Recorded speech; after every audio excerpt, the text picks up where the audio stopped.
cool. All right, y'all. This is super casual because I'm out here in my running shorts and a beanie. So I got my quarantine beard. I got the quarantine hair under here. I need to get a haircut. Maddie's gonna try and fade me up today. Nice. We're gonna see. She did a little bit, but like it was solid. This was her first time. Like she just No way. Yeah, she watched a YouTube video. You can learn anything on YouTube. I need my head to come by the crib, man. Figure out a way to social distance and get my haircut. Get a fade, man. For real. So today, in a second, I'm probably gonna like stop looking at you guys, the watching and listening. Continuing our conversation on identity. Brandon and I, before this, we were talking almost 30 minutes. It just how this time I feel like the big word that the Lord is like really trying to get me to understand at a much deeper level is just identity. Identity is one of those things where everything out of your life flows from that place. And identity is going to have everything to do with even your dynamic and your relationship with God.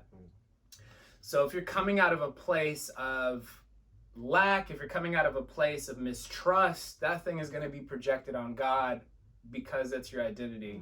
And there's even times too where we can try and bring like this like victim card to God. Yeah. Like we feel like God owes us. Right. You know what I'm saying? Entitlement. And how unhealthy that can be. And so the one thing that we're going to talk about today is this aspect of identity and finding it in what other people say about you. So part of that is the struggle of growing up. Yeah. Can you talk about just a little bit of like growing up? What was that place for you where you begin to realize like, or maybe if it's even later on where you begin to realize like, oh my God, I've been finding my identity in what other people are saying about me. Yeah, it's so dope that you said that because when you asked me to talk about it, that's the first place my mind went. Is that growing up, I felt like I kind of pieced together my identity by other people's opinions and their perceptions and like maybe their praise, but also their criticism. Yeah. And I gathered all of that and I sort of stitched together who I thought I was. And because of that, my identity was either at best super fragile, where if someone said something that was complimentary, it like went to my head. Or the opposite, if someone says something that hurt me, it stuck with me for way too long. And oftentimes you realize like when somebody has a identity that they don't feel secure in, they take praise the same way they take criticism. And so for me growing up, I sort of was always on an emotional roller coaster based on all of this external stimuli, based on people either complimenting me or saying something that was bad about me. It sort of put me in a place where I never, ever actually had the foundation of who God said I was. Yeah. And that affected, like you said, every part of my life, both how I interacted with my homies, to how I interacted with my mother, to how I interacted with God. Yeah. And I think you said something so good. It was like, you're talking about you take all these things and then you piece them together to form your identity. Yeah. When the whole time it was like, all these were just broken pieces. Man. And they weren't even actual, like, they were never meant to fit. Right. They were never meant to be on you. But we're searching, especially like early on. Like, I feel like there's such a pressure today, different than the pressure us when we were growing up with. Because, like, social media didn't exist. Man. Like, that's a completely different world. So when I'm in 6th, 7th grade, I'm not on Instagram looking at homeboy, looking at influencer girl, whatever, and thinking, look at how many likes this has. Like, this is what I'm aiming to be. Right. And so those voices aren't just like what you get at school in the cool crowd.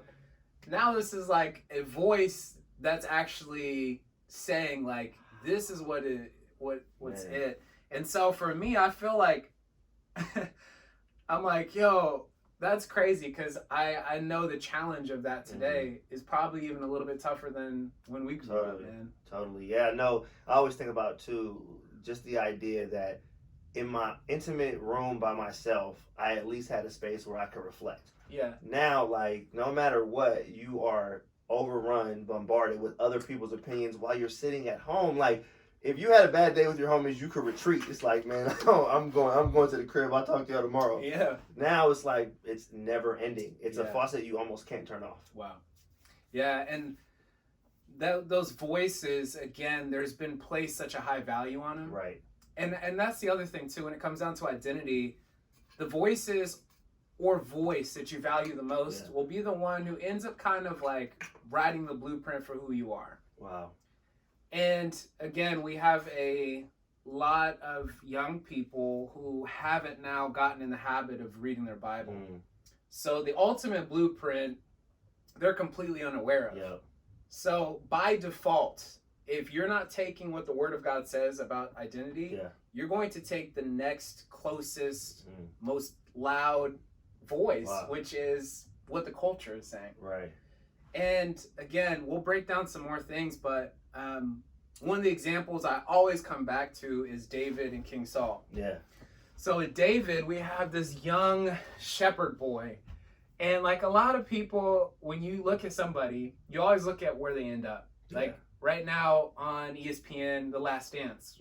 Have you seen it yet? Man, nah, same parts of it though. MJ. So yeah, Michael Jordan. Like you think, oh, Michael Jordan, he's the GOAT. Like he can't be touched in my opinion. You know, straight up. Oh, what? Kobe, LeBron fall under. They're great seconders. Yeah. Exactly.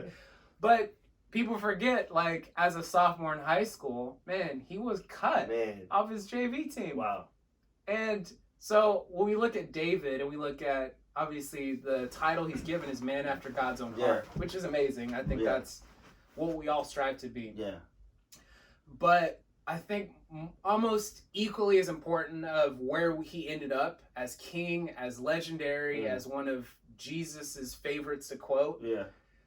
We have to look at all the years where he was like by himself with the sheep, gazing on nature and falling in love with God.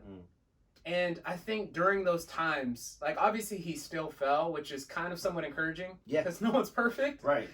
But I think that's really where his story got its power, was that all of a sudden he found this place in his identity in this own personal relationship that I'm finding with God. Yep.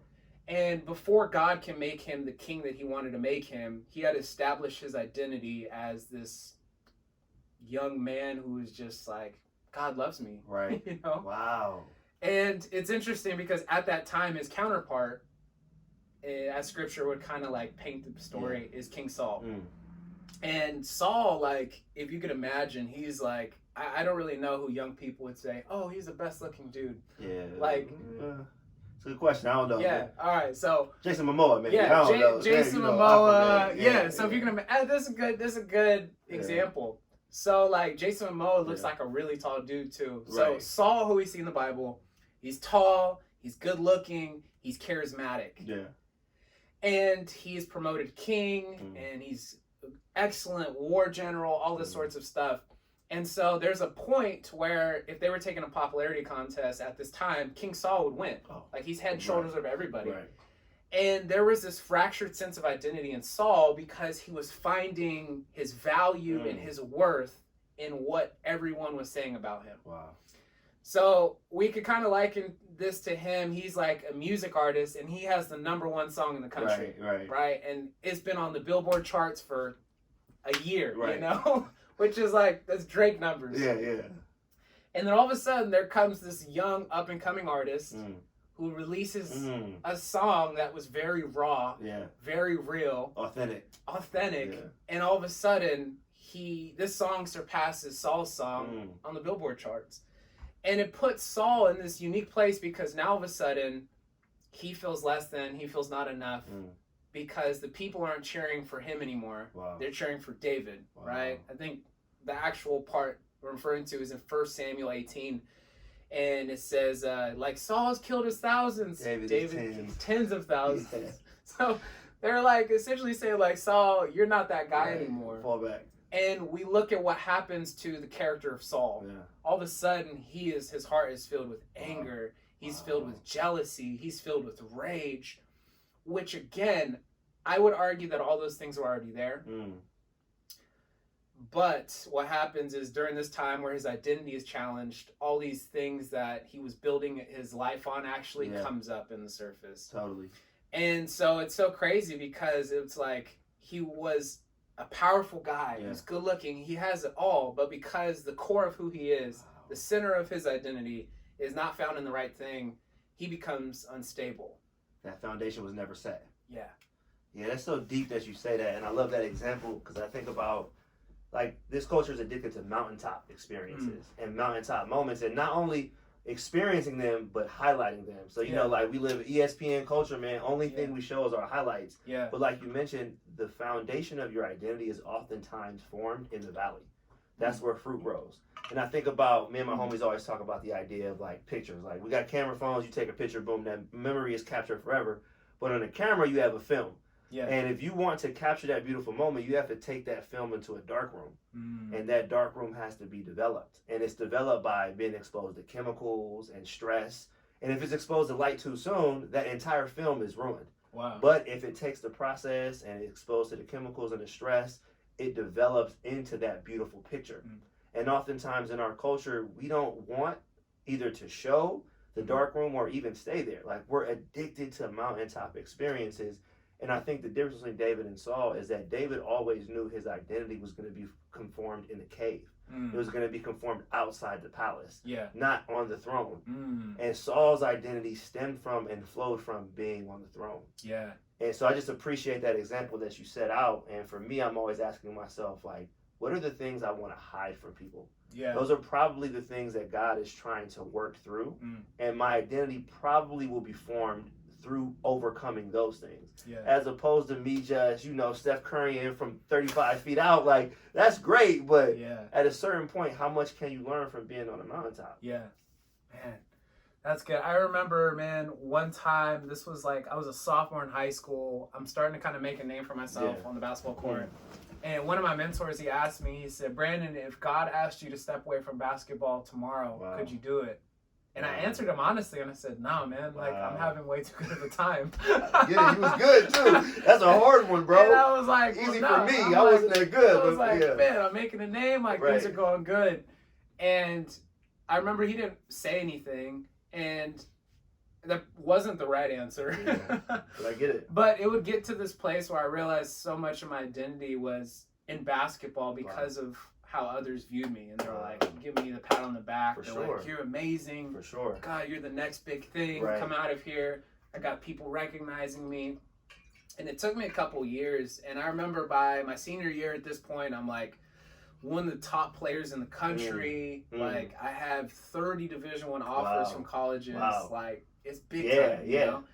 And now people like really recognize me. Like I'm in anywhere in the Tri-Valley area where, dude, I could go to restaurants and people recognize me and give me free stuff. Know your name without you never met them, they know your name. Like kids coming up to me like, you're my favorite player. Right. So for a kid whose identity is now being built on what others can view of him and what others are saying about me, I remember the Lord really took me through this whole thing. And it was a long process, but I remember about my senior year, I asked myself that question. I said, hey, could I walk away from basketball if God asked me tomorrow? And I was like, oh, absolutely, I can walk away from this.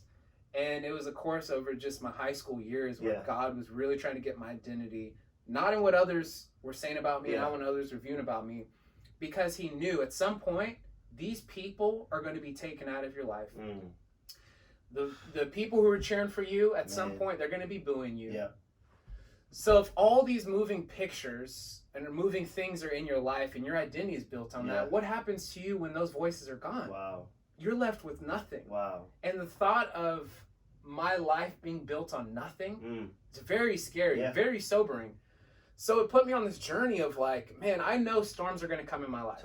Right? Storms are happening. You're either, you just got out of a storm, you're going to a storm, or you're in a storm. So I want my life to be built on something that I know can last. And again, it's not like a sexy thought. Doing foundations, like, never sexy. For sure. And so, man, I just remember this whole journey with basketball, man, where the Lord, I think that was one of the main reasons why God took me on the journey of basketball. One, because he knew that I enjoyed it, I had fun. But it was a crash course on not building my life on what people were saying about me. Because, man, that's just going to leave me, like I said, empty. You know what I love about what you said is that it wasn't like a specific moment. God had to take you through a process to get you from a place of like, because I get it, man, you're talented. Folks are recognizing you. That looks hard to walk away from. Yeah. But the process that you allowed God to take you to, where it's like, yeah, but in the end, if I'm not built on a foundation that's everlasting, it's like dumping sand in a wicker basket. You might feel filled for a second, but that sand is constantly leaking out. Yeah. And I have a similar story. I was a little older, but in my old organization, I did a lot of events and performances, and there was this one particular event that was like my baby. And I had planned for it. I had like done the details. I thought nobody would even notice, but I'm putting my heart and soul, prayed, like, God, let this event go great, man. And the day of the event comes, and like people who were performing were beefing with each other. There was chaos right before. And for me, at least, the worst part is I got on stage and I totally forgot my words. And it was a performance I had done like hundreds of times. It was so just second nature. I didn't even practice. I was like, oh yeah, I got this. I'm gonna knock my part out and then let my people do the rest. And I got on stage and I forgot. And for the rest of the event, I was just like, kind of just shocked of how bad things were going. Yeah. And so when it ended, I tried to push it out of my mind. Like, I didn't want to think about it. I was just like, all right, man, I'm done with that. But for the next few months, God kept on popping that event up in my head. Wow. And so I was sitting on the couch one day and I'm like, yo, God, I really don't want to think about this. And every time I think about it, a wave of anxiety and embarrassment and shame would come over me. And God was like, yeah, but I kind of need you to think about what happened. So I finally was like, okay, God, what do you want me to think about? And I love God because when you don't know what to ask, if you listen, he'll walk you through the conversation. So he was like, I want you to ask me why this event was important to me. So I asked him, like, okay, God, why was that important to you? And he said, because the outcome you wanted wasn't the outcome you needed. You wanted to be praised for something you did hundreds of times. What I wanted to see is, how was your attitude going to be when things didn't go right? Wow. And the reason why the event was important is because I loved your attitude in that moment. And I was kind of shocked because I was like, I didn't even think I had a good attitude, but God's grace, right? Yeah. And I'm like, wow, I didn't think of it like that. And he was like, the perspective that you had was the event would be successful if everyone in the audience loved it. And my perspective is the event is successful if you're doing it for me. And then he showed me one last thing. He was like, and there have been plenty of times where you thought you killed it. Like, you thought you was in the pocket and you were on it. And your reward was the couple of compliments you got after the show because it wasn't for me. Wow. And it totally shifted my perspective on that event because I didn't want to think about it. And now that event to me is a reminder always of, yo, it doesn't matter what the world or the people or the audience, because like you said, they'll come and go. Yeah. It matters what God says about who you are and what you're doing. And so I appreciate the perspective of like it being a process. Yeah. Nothing worth having, one, comes easy, but then two, happens quick. Right. You know? Right. And that's like, there's such a temptation to rush that process of identity. Because like the thing with identity is you have to unlearn so much. Man. You know, there's so many years of just unlearning. Totally. But getting back to I'm going off because I was about to go in a whole other direction. Yeah, man, I mean, this is always one of those funny things now where people don't really come up to me anymore and be like, yo, Brandon Smith, dude, I remember that game last Friday.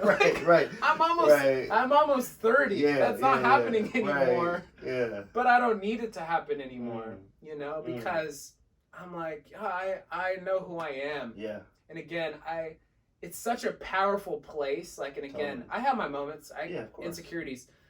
But the amount of power and confidence you feel when you don't need someone else to co-sign on you. Like, you don't need so-and-so to be like, hey, you're amazing. Right. We love you. Right. Dude, you got such deep stuff to say.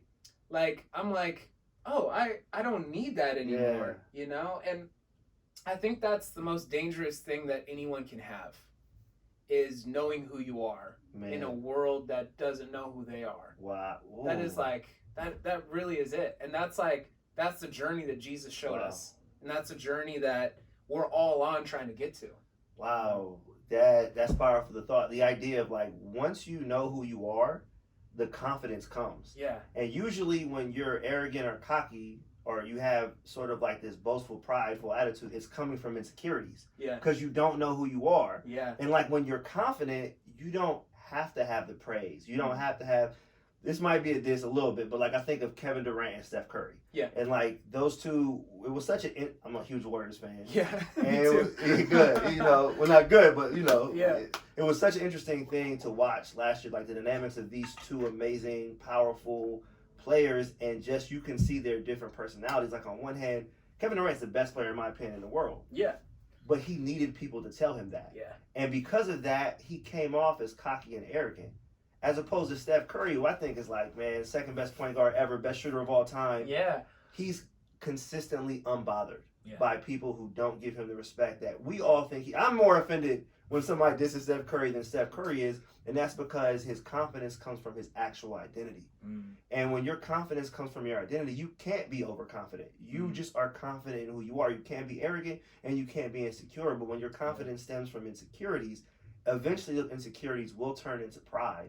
And it's just an interesting thing to see two people at the top of their industry, at the top of the world, are dealing with things that you and I deal with on a different scale. Yeah. You know? Dude, it's so good, man. I think we'll definitely have to have like a part 2 to this conversation on something else. Totally fine. But yeah, hopefully listening, you're challenged of like, man, what would it look like for you not to need other people to tell you how amazing or how great you are? What if you actually believe that in the deepest part of who you are, because that's what the Word of God says about you? And what kind of confidence would you walk in? Like I think about, man, my middle school, my high school, man, even to a degree some of those college years of like growing up, what if I actually believed in who I was and I walked in that? And if I didn't need a cosign, man, that would have saved me a lot of time. That would have saved me a lot of heartache. That would have saved me... Save me some bread, man. Yeah. For sure. We do all these things to impress people who really aren't going to be in our life. Right. You know? And so, man, what if we could be in that powerful position to just own who God says about you, that's like, yo, I don't need a cosign. And again, it's not waving in people's faces like, I don't need you. No, not that. But at the same time, too, your sense of worth and value isn't dictated on the words coming out from someone else's mouth. Exactly. And if we didn't need that, man, like, your life right now would look drastically different. Totally different. So. Yeah. Man, this meant a lot to me, man. Dude, I'm learning. Thanks, man, for being here. Thank you, brother. And we love you.